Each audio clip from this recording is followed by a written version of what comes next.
Beneath the rolling hills of Plateau State, Nigeria, lies a treasure that has shaped the lives of its inhabitants for generations.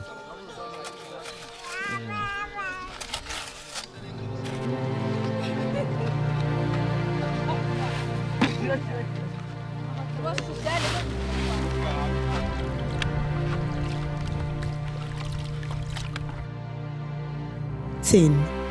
While this mineral has fueled economic development and provided livelihoods, it has also brought significant challenges. Today, we delve into the delicate balance between prosperity and peril in the world of tin mining.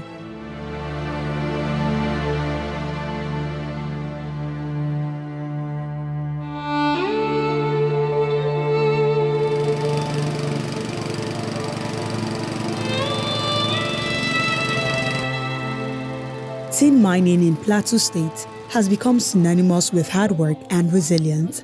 It has created jobs, improved local economies, and attracted investment. But beneath the surface, the human element tells a different story. Due to the economic situation we're actually facing now in the country, it has been actually helpful to the youths actually because of finances and my family too. It helped a lot. Men do the digging while I wheel. And after wheeling, I wash and then sell, then go back home. You don't need to wait for, let's say, monthly salary or anything. See, I've introduced so many people to it. Like, how do you want to do? Some people say, how do they do it? And I introduce them to it, so it has impacted so many people like me too. One of the safety measures we actually talk about is the tools. First of all, the tools should be set. Whatever kind of tool you use should be set because it's risk. Life is actually something that has to do with life. So we also check around the hazards because they are like wells that have worked before. So water is one of our hazards that we face. The body union actually we have in here is to help people that are in problem most of the time. They also help and advise in hard situations. They help actually. Any age is around Sunday where they did around Saturday around Sunday. The mining union plays a pivotal role in advocating for workers' rights and safety, but their efforts are often challenged by the prevalence of illegal mining activities.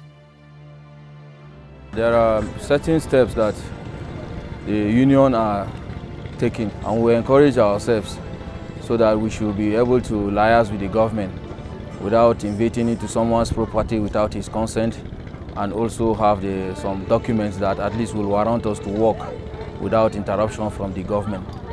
And there are certain rules that we also observe because, as I said earlier, this thing deals with the issue of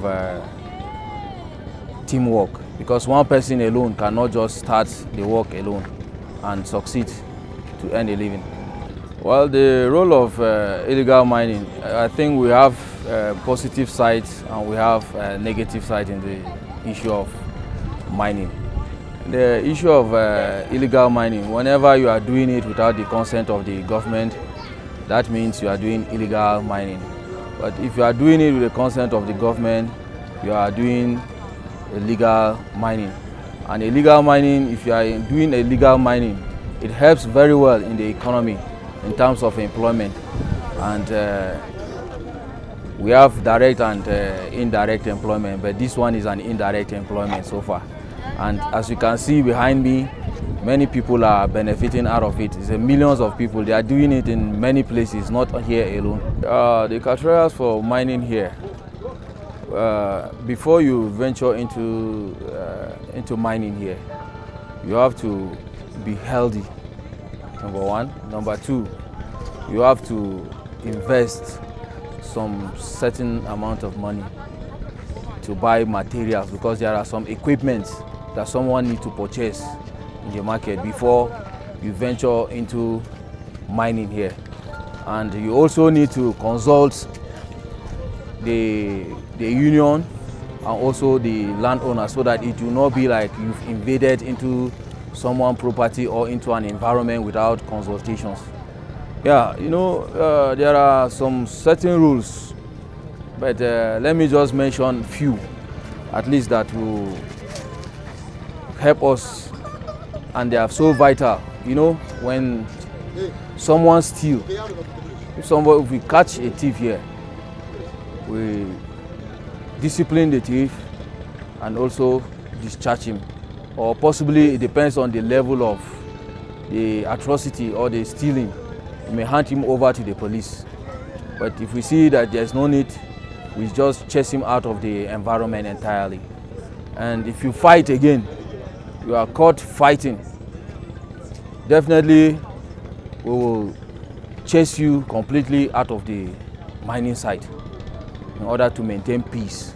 So as a union, if there's any problem that someone encounters, whether dubious activity or someone stealing, or anything that you observe that is of a negative aspect of life or negative aspect in the mining site, you have to report it to the union. So after you report it to the union, then the union will now look into it and investigate properly. Then we take a normal the legal action. Safety measure as a union, sometimes we do go around to check the working equipment because they are so dangerous.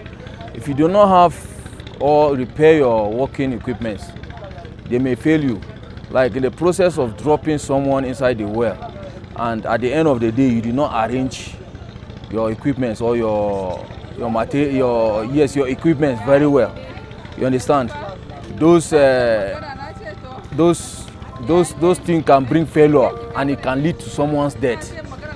So as a union, we do go around to confirm and to check if someone is having a faulty material or something that can hold someone that will go deep inside the ground, to avoid risks, the level of risks, to manage it as much as possible in order to avert something dangerous happening. For some, the consequences of illegal mining are devastating. Lives lost, families shattered. The community's voice holds wisdom. The story of tin mining in Plateau State is a tapestry woven with ambition, hardship, and resilience. While this precious mineral has empowered communities and sustained livelihoods, it has also exposed a delicate balance between economic necessity and human safety. The voices we've heard today speaks to the heart of this struggle. Miners risking their lives for better pay, union leaders fighting for regulations, families mourning the loss of loved ones, and community chiefs seeking sustainable futures. Each perspective highlights the urgent need for reforms that not only protect lives, but also secure the livelihood that mining provides. As Plateau State continues to navigate the complexities of its natural resources, it is crucial to remember that progress must not come at the expense of safety and humanity.